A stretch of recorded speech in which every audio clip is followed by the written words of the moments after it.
Now, the latest data from the Ghana Statistical Service indicates that inflation has dropped, with the February 2024 figure standing at 23.2%. This marks a 0.3 percentage decrease from the 23.5% recorded in January 2024, and the following report provides more details.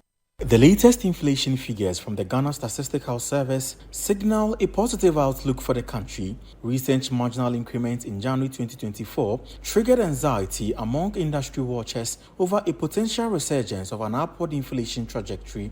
The disaggregation of February 2024 year-on-year inflation per the data reveals that alcoholic beverages, tobacco and narcotics recorded the highest inflation rate of 38.5%, while transport recorded the minimum with an inflation rate of 3.5%. However, food inflation continues to contribute significantly to the overall inflation rate.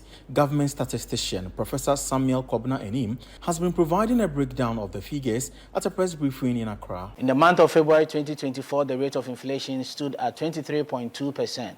This year-on-year rate of inflation signifies that over a one-year period, that is between February 2023 and February 2024, prices of goods and services have gone up by 23.2%. This 23.2% is a reversal of the marginal increase that we recorded in the month of January 2024, when the slowdown that we had successively recorded for the last 7 months saw a marginal increase to 23.5%. In reverse, we have turned around increase for January 2024 to a reverse of 23.2% for the month of February 2024.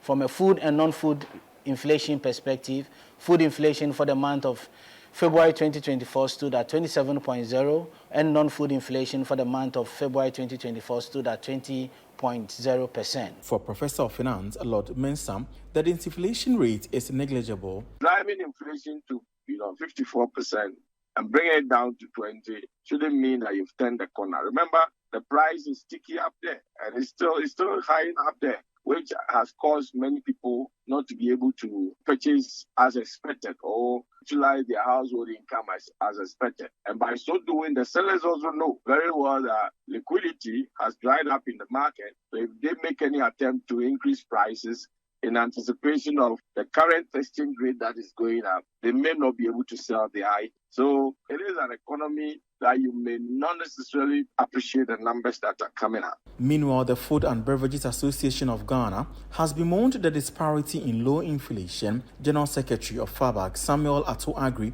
has been speaking with Citi Business News. We must be very sincere as to how we need to play around the figures. Otherwise, what will happen is that we'll be seeing the figures going down, and then we'll hit the single-digit inflation, but then the cost of living itself will also go up. Because if you look at certain statistics that has been provided, the cost of food for the ordinary Ghanaian is becoming a challenge because people now cannot afford the 2 square meal as it is.